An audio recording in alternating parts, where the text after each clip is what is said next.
when they started easing in September 2007, CPI, PPI were still on an upward trajectory. In fact, PPI increased and peaked that year around 10%, and they were easing.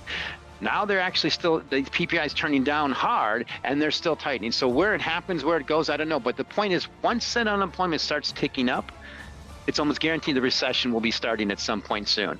And then that's the rules of long and variable lags. Just the fact that we're still talking about it a year after the most aggressive central bank hike, coordinated central bank hikes ever, is the macro, and it's the long and variable lags that are just getting started. The banking crisis is a tree in that forest.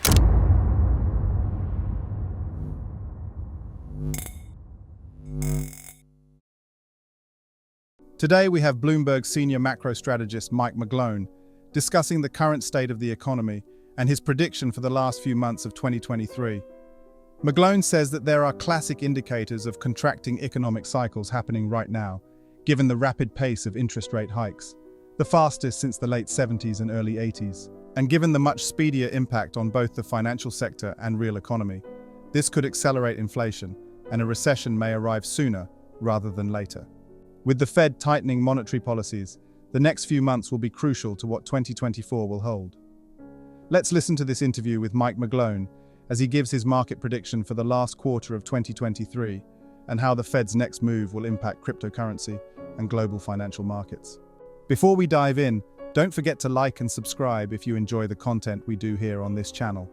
It's a good thing about markets. We have both sides of markets, but let's look at what produced the inflation, and is it enduring? The answer is no. What produced the inflation we have right now is the biggest pump in liquidity in the history of mankind that's dumping the most rapid pace I've ever seen. You look at things like money supply, bank deposits. We're actually having a bank run at the moment. Bank deposits are running negative 2 to 3%, just like money supply on a year-over-year basis. So that's liquidity dumping, and that's a classic measure of economic cycles. You have all big booms in history come in the back of excessive liquidity, and all busts come as they contract. We're in that middle of that contracting stage right now. What just happened yesterday was OPEC cutting is almost the best sign ever of a good bear market when OPEC cuts their supply, because they're panicking, and they have to, because they see the potential for demand contracting.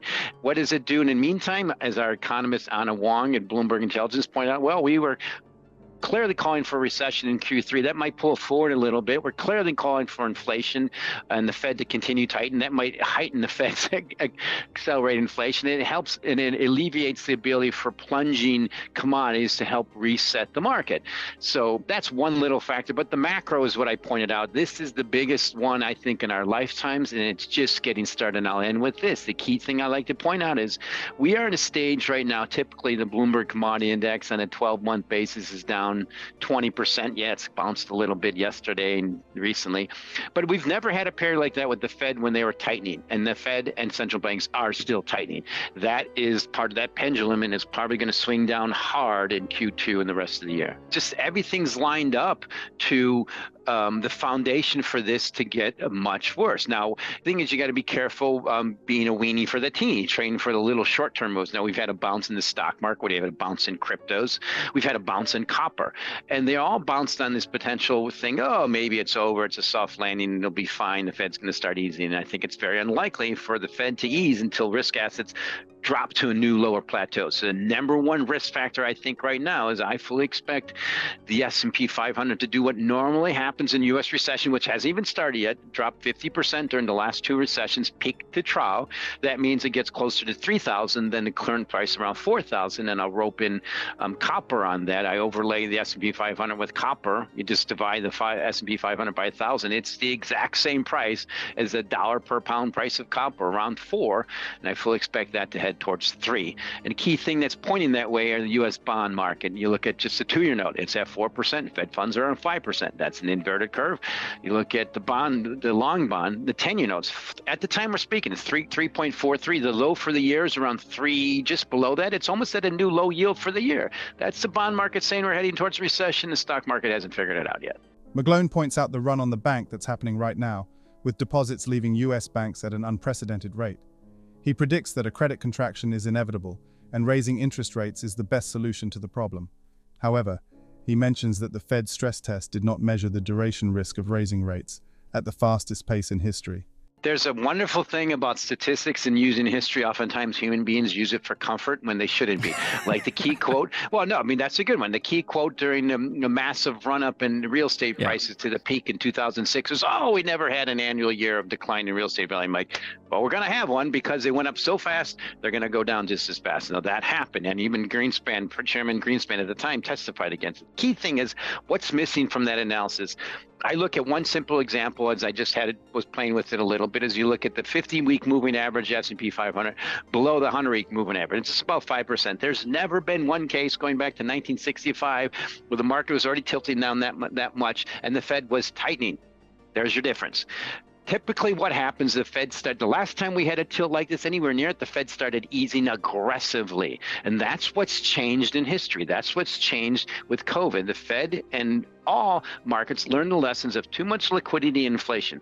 That will never happen again. Will they will provide the liquidity at an excessive pace like they have with the ease they have in the past. So this is where we're tilting now. Cutting back lower, Fed still tightening as markets, yes, we've had this bounce. So that's the difference. We will not get that easing until the whites of the eyes of a clear recession. Unstoppable, the way I see it right now. And the key things I look at is just what's happening with, there's a bank run, clearly a bank run, and just the rules of bank runs, you're never supposed to be hawkish in bank runs, but the bank run is clearly happening. We see more deposits leaving U.S. banks on a daily basis. The pace on a 12-month basis is minus 2%. That's never happened. Our database is going back to 1960. It's always been positive, and they're still tightening. So there's a bank run. It's just different. People you don't run to the bank anymore. You pick up your phone, you push a button, boom, and you're buying treasury bonds, or you're buying a Schwab TLT or something, an ETF that tracks it. So that's the difference from the past. And to me, that's the key thing. Bottom line is tilting toward massive pump in liquidity, that's dumping. Bottom line, that's what happened in the Great Depression. And one way in chart that really shows that is you show money supply. It looked just like the stock market did in 1929. If you do it like on 120-month basis, just to measure. And also key thing, if it looks just like that, if you measure the U.S. stock market versus the MSCI ex-U.S. stock market, same thing. Big pump that's starting to roll over. You cannot not expect a credit contraction when money is leaving the banks at this pace. There's no way to avoid it. They can't lend it out. They can't do fractional reserve lending when they don't have the reserves. And when the reserve assets, their duration matches are dropping. You know, they did not really, apparently in our stress test, we did not measure the duration risk of the Fed raising rates at the highest pace, the greatest pace in history. So that to me is inevitable. The key thing is what solves that problem. What got us there? Fed raising rate hikes really fast. Cutting rates is what helps solve it, and they're still hiking rates. McGlone predicts a period of deflation in everything except gold and potentially Bitcoin. He says this trend will continue until there is a significant lag from the Federal Reserve's monetary easing after the Fed hiked interest rates by 25 basis points. This is now causing concern for risk assets like stocks and commodities as well. He mentions that central banks worldwide are still hiking, despite the world moving towards a recession, as seen in recent downgrades from the World Bank.